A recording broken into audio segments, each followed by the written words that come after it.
বৈঠকে keynote speaker হিসেবে doctor Yunus তার বক্তৃতায় বলেন, জাতিসংঘের মহাসচিবকে রোহিঙ্গা সংকট মোকাবিলায় দ্রুত কনফারেন্স আয়োজন করতে হবে, যা সার্বিক পরিস্থিতি মূল্যায়ন করে সৃজনশীল ও কার্যকরী পন্থা নির্ধারণ করবে বলে মনে করেন তিনি।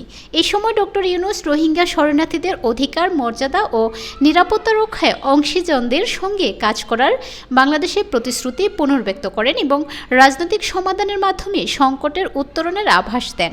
জাতিসংঘের সদর দপ্তরে হওয়া এই বৈঠকে উপস্থিত ছিলেন মিয়ানমার বিষয়ে জাতিসংঘ মহাসচিবের বিশেষ দূত জুলি বিশপ, জাতিসংঘের শরণার্থী বিষয়ক হাই কমিশনার ফিলিপ্পো গ্রান্ডি এবং বাংলাদেশের পররাষ্ট্র উপদেষ্টা তৌহিদ হোসেন সহ সংশ্লিষ্ট শীর্ষ কর্মকর্তারা।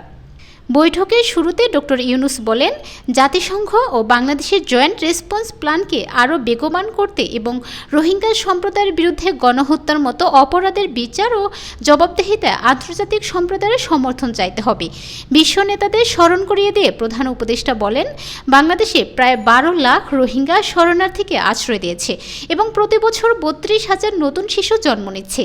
সম্প্রতি আরও 20,000 নতুন শরণার্থী বাংলাদেশে প্রবেশ করেছে।